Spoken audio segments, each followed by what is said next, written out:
I think if I hear you call me Becky one more time, six-pack, I'm gonna pop your tops. All six of them. Who are you?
Welcome back to another review. This is another paid request for Guillermo. For those interested in requesting any type of videos or topics or reviews or anything in between, feel free to send them either directly to my PayPal or join my Patreon. Both things are down below in the info box. And again, if you're wondering why all this, because I'm in Texas, and if you don't know what's going on, go on Google and type in Texas, especially the weather, and you'll get the idea. Now, this is another found footage film. And if you're wondering, if you follow my channel, and if you're wondering, well, Matt, how come you gave leniency to a film like Jerusalem with a Z and other films? Because it was like, well, yeah, that film, Jerusalem, the lead, a bit whiny, it's a bit of a build-up, and da-da-da-da-da. But I like the winged demon stuff. There's other elements I liked. I didn't mind the one guy they meet on the plane. I did that review. And also because if you think that's bad, you haven't seen a film like Leaving DC. I would rather look at Dick Cheese, a Dick cheeseburger with cheese on it, extra cheese, hold the bullshit. Because Leaving DC is like leaving a bunch of dumb cocksuckers. There you go, Leaving Dumb Cocksuckers. That'd be a better movie. This is one of the most worthless fucking films I've seen in a while. And it gets a 6.1. And people are saying it's creepy. And people are saying it's scary.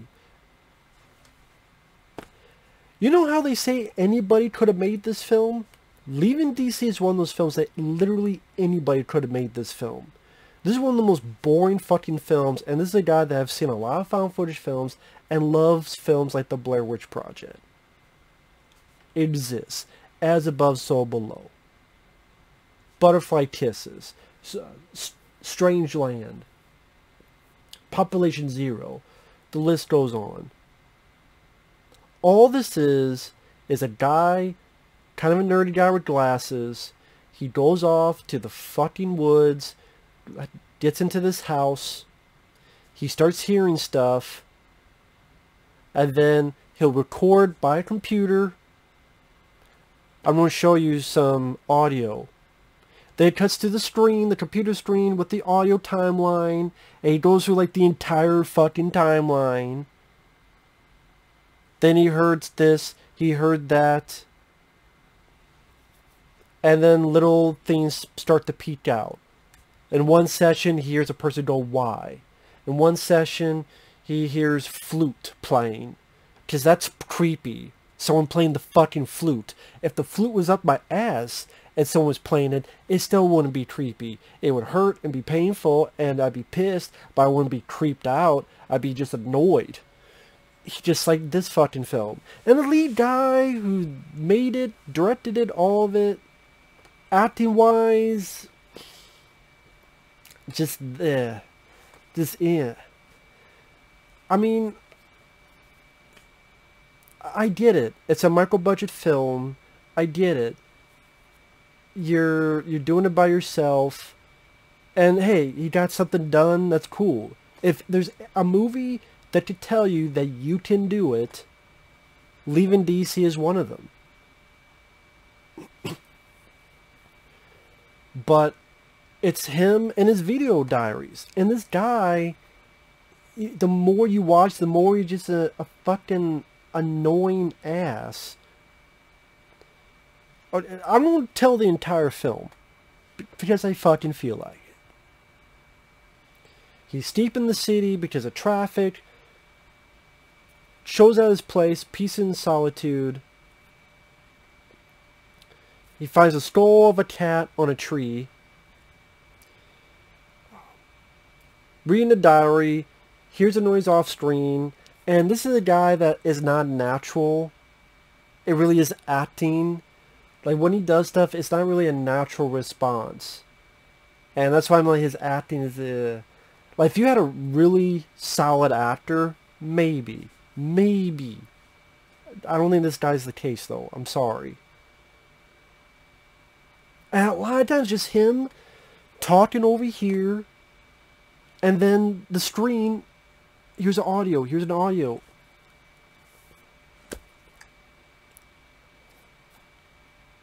Maybe when you hear the audio and a woman going, why?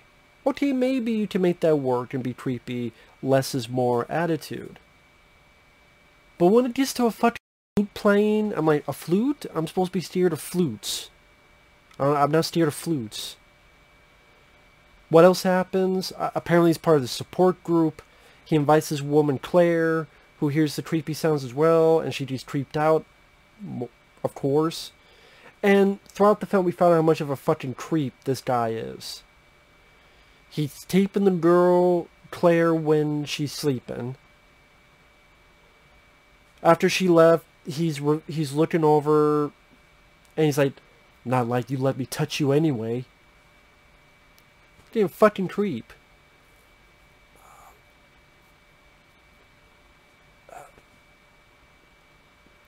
Later on, gets mad, going about how, oh yeah, I saw those pictures, you were holding hands with that guy, but even though you guys said you were only friends, I find it funny, like, God forbid the group take a trip to visit me.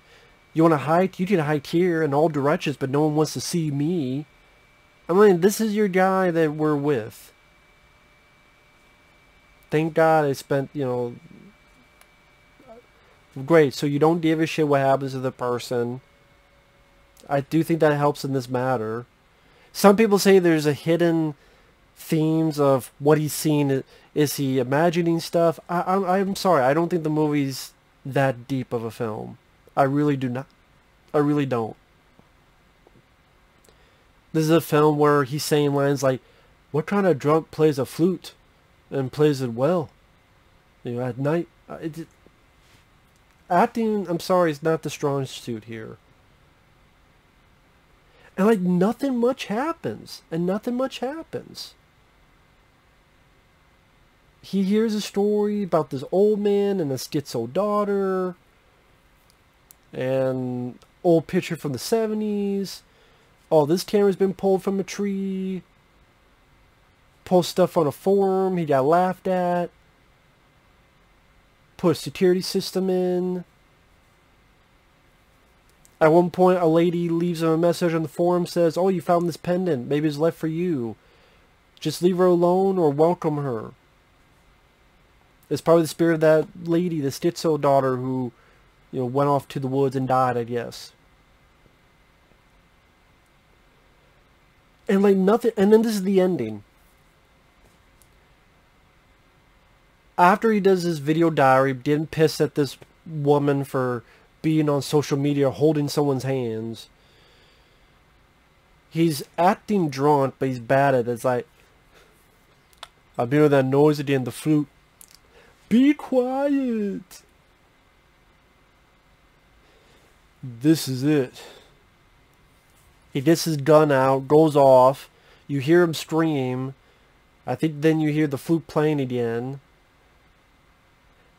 it felt more like the director simply stopped filming rather than having whether an ambiguous ending, intentional, structured. No, this felt like I ran out of shit to film, or I'm you know what, I'm done. I'm tired of filming. I'm just going to end it. There's nothing interesting. There's nothing provocative. There's nothing creepy. There's nothing like Blair Witch Project actually gets you now into the mythology of the Blair Witch from interviewing all the town locals, but the three are actually natural in their interactions with each other. Heather, Mike, and Josh. They're what some don't like Heather. I'm fine with her because I understand each person's point of view. I may not agree, but I think each of them are being natural what they're trying to convey. I didn't see acting. I just saw three real people. And you actually have the three of them to interact, and that breaks up the boredom. So there's levity, or there's anger, or there's tension, or there's fighting. While this guy, he's pretty much by himself for the majority of the film. There's really no one else other than the one woman. And like a voice when he's trying to call a cop, and the cop are like, "Where are the donuts?" or whatever the fuck he said. Leaving DC, it's boring as hell. It's tedious as hell. It's there's nothing. Even if it tries to, you think it's going to get creepy, it doesn't. It just ends. It just ends. So even if you're liking the film, it just ends with no type of satisfaction, and you just go, "Did he just run out of film? Is there something wrong? Wait, did I get a bad copy?" No, it just ends. Which is totally fucking ridiculous to me. So, leaving DC, yeah, I'm not going all bitter and rage-filled, because this movie, I don't know why it gets a 6.1. I don't know why it's getting such high praise. I have no idea. It's a guy who's not much of an actor, for the most part, talking to a camera and showing us audio clips, or my camera was taken, oh, it came back, there's pictures in this, be quiet, and that's for like 80 minutes. Again, maybe if the guy was a great actor, and this was an actor showcase, maybe if there's an actual ending. Because I can't, it's hard to even say there's an ending. Can I really call this an ending? I don't know if I can. I don't know if I can call this an ending. It doesn't feel like an ending. But that's just me. That's just me. So I was not a fan of this at all. There's nothing I liked about this. I thought this was absolutely garbage of a movie.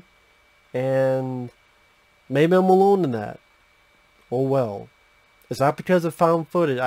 I can name you a shit ton over here of found footage films I've liked to get the list here.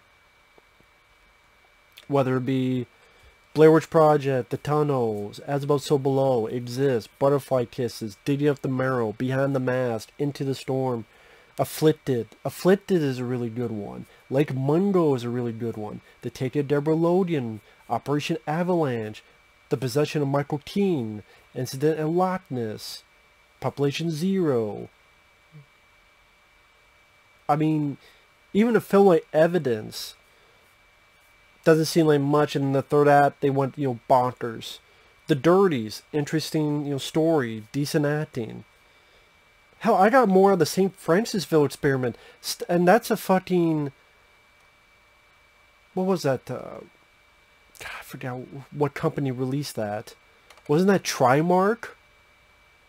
And Trimark wasn't usually known for great movies, but at least something happened in the St. Francisville Experiment. Something actually happened.